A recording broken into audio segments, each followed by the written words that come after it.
শ্রী গুরু জয়। সবাইকে নমস্কার।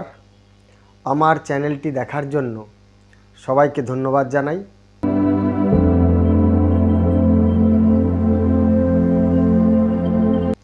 জ্যৈষ্ঠ মাসে জন্ম হলে তাদের জীবন কেমন হয়, যেসব জাতক জাতিকারা বছরের দ্বিতীয় মাস জ্যৈষ্ঠ মাসে জন্মগ্রহণ করেছেন তারা বেশিরভাগ ক্ষেত্রে নানা প্রকার বাধার মধ্যে দিয়ে জীবনে অগ্রসর হতে হয়।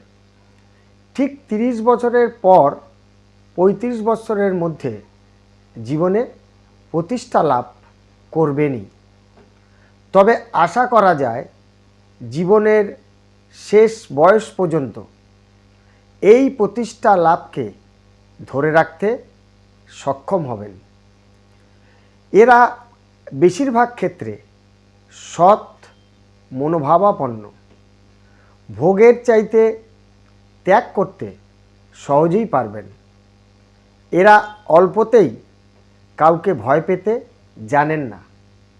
যে কোনো সংকল্প করেন তা কিন্তু শেষ হওয়া না পর্যন্ত লেগে থাকার চেষ্টা করেন।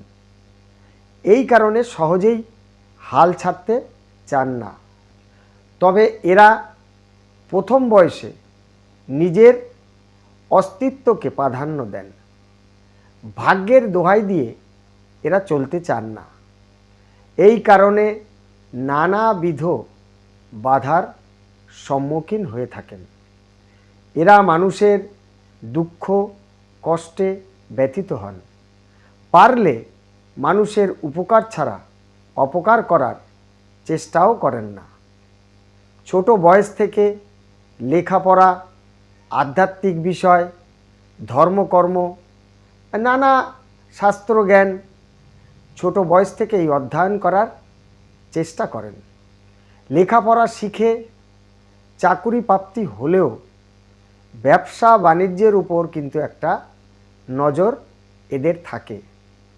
আর যারা প্রথম বয়স থেকে ব্যবসা বাণিজ্য নিয়ে শুরু করেন তারা কিন্তু দেশে বিদেশে নিজের জায়গার থেকে দূরবর্তী স্থানে অর্থ উপার্জন করতে সক্ষম হবেন এবং নিজের জায়গার চাইতে দূরে অনেক বেশি অর্থ উপার্জন করতেও পারবেন।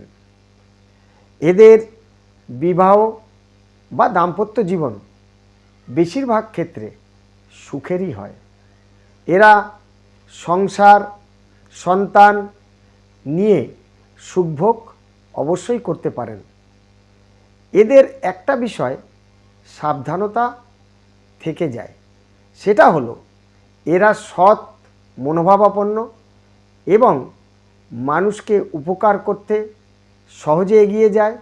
এই কারণে এদের নানা বন্ধুবান্ধব হোক, আত্মীয় স্বজন হোক বা অফিস কলিগ হোক বা ব্যবসায়িক পার্টনার হোক, এদের সঙ্গে কিন্তু সুসম্পর্ক দীর্ঘস্থায়ী রাখা সম্ভবপর নয়।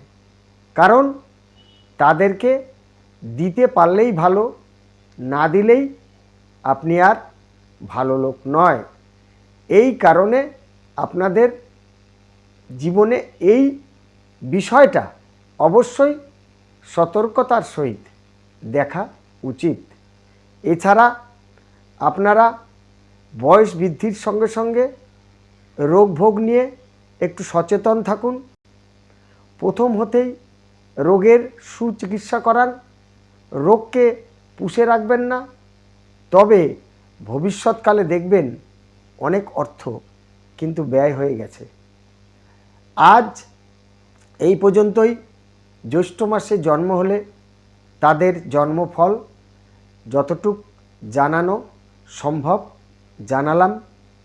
আপনারা এই অনুষ্ঠানটি দেখে কেমন লাগলো সেটি কমেন্ট বক্সে লিখে জানান এবং আপনারা এছাড়াও জ্যোতিষশাস্ত্রের আরও কোন কোন অনুষ্ঠান দেখতে পছন্দ করেন সেইগুলি একটু লিখে জানান।